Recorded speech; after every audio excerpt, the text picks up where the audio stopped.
सूर्यस्पर्धिकिरीटमूर्ध्वतिलक प्रोद्भासि पालान्तरम् कारुण्याकुलनेत्रमार्द्रहसितोल्लासं सुनासापुटम् गण्डोद्यन्मकराभकुण्डलयुगम् कण्ठोज्ज्वलत्कौस्तुभम् त्वद्रूपं वनमाल्यहारपटल श्रीवत्सदीप्तं भजे। केयूराङ्गदकङ्कणोत्तममहा रत्नाङ्गुलीयाङ्गित श्रीमद्बाहुचतुष्कसङ्गतगदा शङ्कारि पङ्केरुहाम् काञ्चित् काञ्चन काञ्चिलाञ्चितलसत् पीताम्बरालम्बिनीम् आलम्बे विमलाम्बुजद्युतिपदां मूर्तिं तवार्तिच्चिदम्। यत्रैलोक्यमहीयसोऽपि महितं सम्मोहनं मोहनात् कान्तं कान्तिनिधानतोऽपि मधुरं माधुर्यदुर्यादपि सौन्दर्योत्तरतोऽपि सुन्दरतरं त्वद्रूपमाश्चर्यतोऽपि आश्चर्यं भुवनेन कस्य कुतुकं पुष्णाति विष्णो विभो। तत्तादृङ्मधुरात्मकं तव वपुः सम्प्राप्य सम्पन्मयी सा देवी परमोत्सुका चिरतरं नास्ते स्वभक्तेष्वपि तेनास्याबत कष्टमच्युत विभो त्वद्रूपमानोज्ञक प्रेमस्थैर्यमयाद चापलबला चापल्यवार्तोदभूत्। लक्ष्मीस्तावकरामणीयकहृतै वेयं परेष्वस्तिरेति अस्मिन्नन्यदपि प्रमाणमधुना वक्ष्यामि लक्ष्मीपते।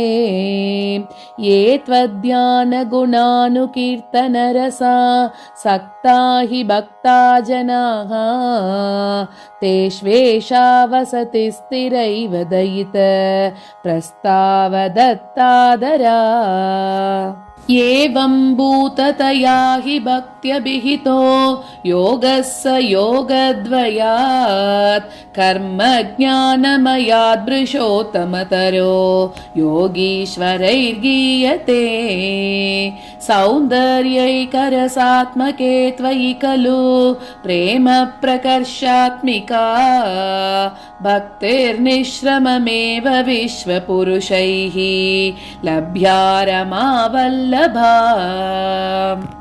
निष्कामं नियतस्वधर्मचरणं यत्कर्म योगाभिदं तद्धूरेत्यपलं यदौपनिषद ज्ञानोपलभ्यं पुनः तत्त्वव्यक्ततया सुदुर्गमतरं चित्तस्य तस्मात् विभोः त्वत्प्रेमात्मकभक्तिरेव सततं स्वादीयसी श्रेयसी।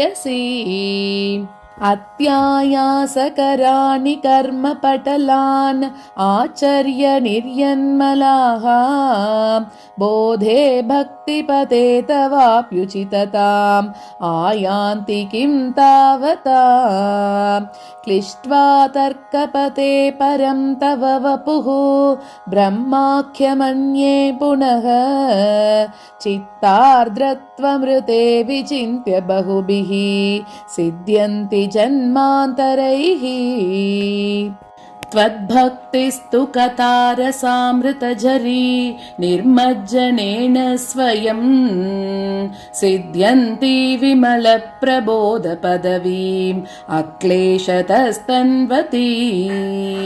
सद्यः सिद्धिकरी जयत्ययि विभो सैवास्तु मे त्वत्पद प्रेम प्रौढिरसार्द्रता धृततरं वातालयातीश्वर। నారాయణ అఖిల గురో భగవన్నమస్తే సర్వత్ర గోవిందనామ సంకీర్తనం గోవింద గోవింద